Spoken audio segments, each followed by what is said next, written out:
This is a little rundown of Hull's trophy cabinet. There's no such thing, by the way.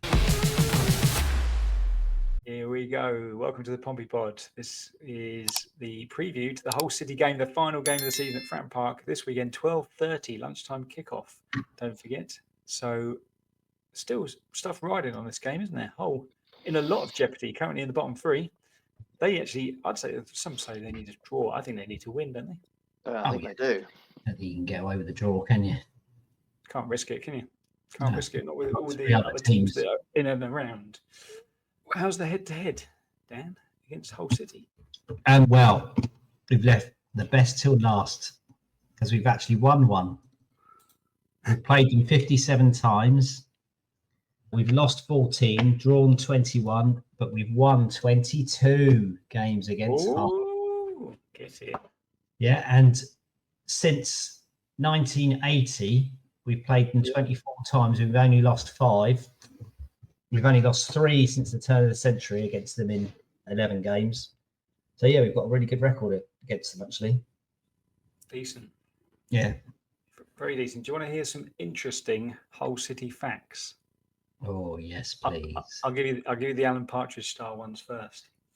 Hull City, or Hull, just Hull itself, is the first full-fibre broadband city in the UK. Did you know that? Oh. And it also boasts, and this is some boast, the longest leisure bridge, the Humber Bridge. Don't know what constitutes a leisure bridge. Anyone? Any ideas? Does that mean you can walk across it? Maybe. I don't know. I genuinely don't know. Okay, there you go. They have it, though. They have it. Leisure. It's a leisure bridge. I'm going to give you a little quiz now on Hull City. The actual. Maybe it's just not a traffic bridge, right? You'd think so, wouldn't you? Maybe there's no cars on there. Sorry. It's a leisurely bridge. Okay, so I'm going to give you some rundown. Here we go. This is a little rundown of Hull's trophy cabinet. There's no such thing, by the way. Carry on. There's a little quiz for you. How many FA Cups have they won? To the nearest one. Oh. You're both going 0. 1. You are correct. They have won 0. They have won none. Do you remember the final they were in relatively recently? Yeah, against Arsenal, wasn't it? Against Arsenal, yeah. It was the Huddleston final, wasn't it? That is their only FA Cup final. 23. No, it wasn't 23. It was 13-14. I think they were they're certainly in the lead. I can't remember them being 2-0. I didn't actually watch it. Yeah, 2-0 up. Rare FA Cup finals didn't watch. Yeah. And then Aaron Ramsey got the winner, didn't he? Lost it. How many times have they won the top tier championship? Not the championship, the first division / Premier League. Same number of times that they've won the FA Cup. Correct. They've won it none. How many times have they won the championship, the second tier? 1. You're close. 0. Or was it this? None. They have not won it at all. They have won the third tier on 4 occasions in 33, 49, 66 and 21. And that is their 4 honours. They did win the Associate Cups. No, they didn't. Tell like they were runners-up in 83, 84. But that's it. They've won 3 third tiers, 4 third tiers. That's their trophy cabinet. That's Hull City for you. Sorry, Hull fans. Sorry about that. Yeah. Tolly, got any famous fans of Hull? A couple of famous fans, but Hull isn't really oozing with celebrity fans, I'm afraid. You've got a choice between John Prescott or Sin Eater. John Prescott, please. Every time, no matter what the question is. I'd rather see him with leaves over his tits than her.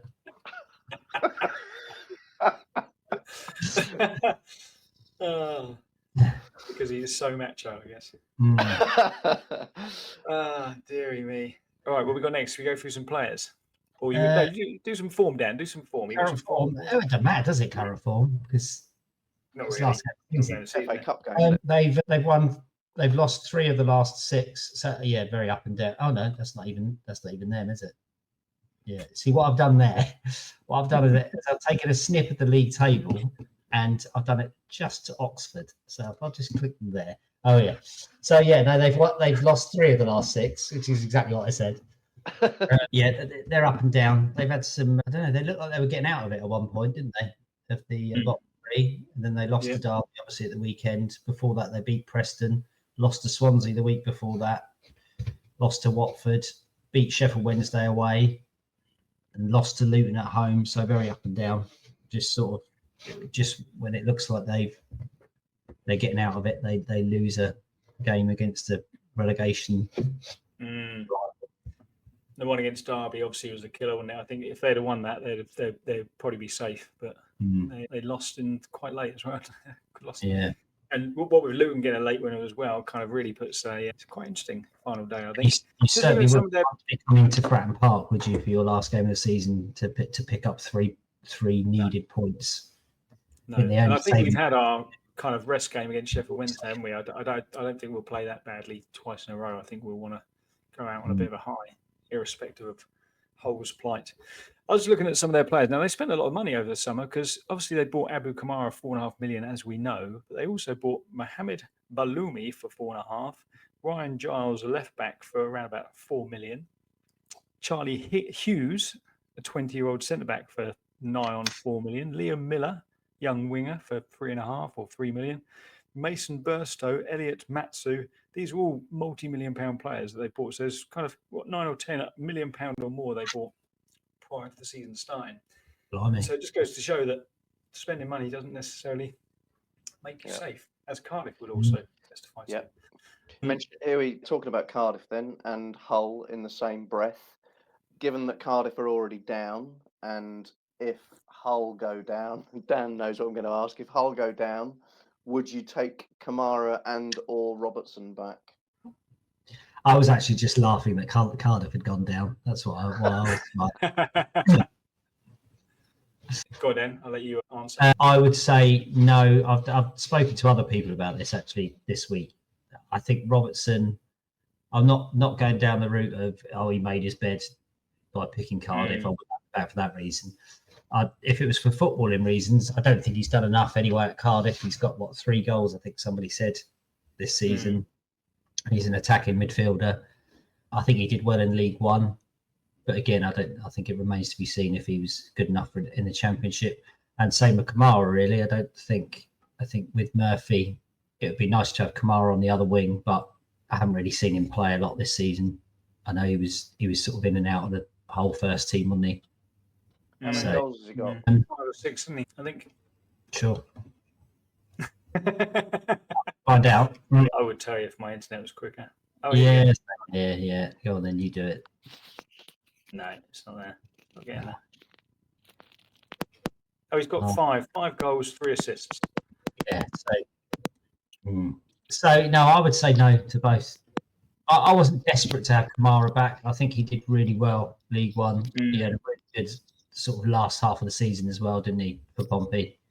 But I wasn't really distraught when we didn't get him. It was disappointing to see him go to another Championship team, but yeah, I think the issue is going to be actually money on both counts. I don't think Hull are going to let him go for a lot less than the £4.5 million that they paid for him, and that I think for that reason we're not going to pay £4.5 million for him. There's no way. And both him and Rob doing this, Tommy, because it sounds like someone tap dancing in my ear. I wonder what the noise was. Sorry. What was it? Were you doing it on the mic? I don't know. He's doing something on his. Yeah, I was playing with the mic stupidly. Yeah, both were on around about 15 grand a week, which is more than what reportedly that Richie is on, and Richie's our highest earner. So I can't see there's somebody going to spend, get 2 players who are relatively young and both still fairly unproven at this level. I can't see they're going to spend that much in wages on players like that. When you've got Josh Murphy who's on around about 10 grand a week, I can't see there's something going to break the bank for those 2 players, really. It just seems unlikely. Would you have him back, Tommy? No, I don't think I would. I think the reason I mention it is because there's been a lot of social media about it, but I think it's that same old thing, isn't it? Yeah, they did well when they were at our club, but come back, they wouldn't be the same, would they? It wouldn't be the same kind of situation, and yeah, I think best move on for both sides, really. Yeah. If I had to pick one, I'd pick Kamara, I think, if I had to have one of them back. But I don't think either will. And it's the same old thing, isn't it? Whenever there's an ex-player who potentially could be available or whatever, there's nothing to say that either club's going to let their players go anyway. But it's the same when Jed Wallace was kind of potentially looking to leave West Brom, wasn't it? Jamal Lowe was available on a free, etc., etc. Matt Clark, yeah. It's kind of, you've got to sometimes leave things in the past, haven't you? Yeah. And move on. All right. What do we think the score's going to be then, chaps? I'll kick us off. I'm going to go for a home win. I think we're going to win, and I think we're going to win convincingly as well. 3-0. Nice. I think they'll be nervous, and we won't. Well, I'd like to see. No, not like, but I wouldn't mind if Hull beat us if it meant that they stayed up and someone like Derby went down instead. Someone exactly like Derby, you mean? Exactly like Derby. Yeah. Preston not interested. They can stay up. Who's the other one? Stoke. Yeah. Stoke. Would be quite nice to see them go as well, wouldn't it? But no, Derby, just because they're irritating. I'd like to see them go down. So, but I think same as you. I just think it might be too much pressure on them to try and force a victory against us. What do you think, Dolly? I've got a sneaky suspicion that we're going to lose. I think Hull are going to beat us. If we look at that scenario, then let's say Hull do win. Plymouth are playing. Well, Plymouth are relevant, aren't they? They've got -30 goal difference. Sorry, Stoke are playing Derby, so it's at Derby. So that could be a winner takes all, especially if Hull beat us. That could see Stoke go down. If Preston also win. Preston go? Preston are playing. Can't remember who they're playing. I think they've got someone like Bristol City or something. Luton as well, haven't you? Is it West Brom? Oh, yeah, I've got Luton as well, yeah. Luton's sandwiched in between them. So that's what I mean. I can't see. I don't know. Hull have got to, even if they win. So you've got Derby, Stoke. You've got 4 other teams to lose or draw, aren't they? Preston are away at Bristol City, who will still need points to secure a playoff place. And then you've got Luton are at, where are they? Luton are at West Brom, so that's another tough one. But again, West Brom are they're out, West Brom, aren't they? And they can't get to the playoffs. So and Derby just beat them at their place, didn't they? Bristol City are currently 2-0 down at Leeds as well. I think they're going to need those points. I think if Hull beat us, I think you could see the loser of the Stoke Derby game in the League One next year. I think Derby will stay up. I can't see it. I think they've been by far the best team in the last sort of 10 games down the bottom. Yeah, I agree. I think they'll be fine. And Stoke did have a little resurgence, didn't they? Then they got spanked 6-0 by Leeds, and they lost the other day as well to Sheffield United or someone. They've not scored in 2 games and conceded 8, which isn't a good sign. So I don't know. We're going to play all the good teams nice and early. Get all the good teams out of the way. Yeah, I do remember saying. I do remember saying a while ago that I thought we would finish above Oxford and Derby, the other teams that came up with us, and so far we're just about looking all right to do that, aren't we? So and when you consider obviously they were a lot of Oxford and Derby fans were kind of like, they started the season fairly well, didn't they? They were right up the top, and we were rock bottom at the time. So I think there's a few kind of wry smiles in our direction, but it all turns around, doesn't it? I think 16th is a great place to finish. If we finish 16th. I'll be quite happy with that. Definitely. Good first season back. Yeah. We could go up as high as 14th. Is that 16th? 16th is the highest league position since match 2 or something, isn't it? Match 3. Oh, right. Yeah, probably is, isn't it? Yeah. We drew the first 3, didn't we? It's done a good job. Yeah. Okay, so what do you think the score will be? Pop it in the comments. Final game of the season down at Fratton Park. Why not like, subscribe, get involved with the podcast, give us a little review on any of the audio channels. We will be back next week with a review of the final game of the season against Hull. But for now, we've been the Pompey Pod. Play out, Pompey. Goodbye. Cheers, folks. Bye.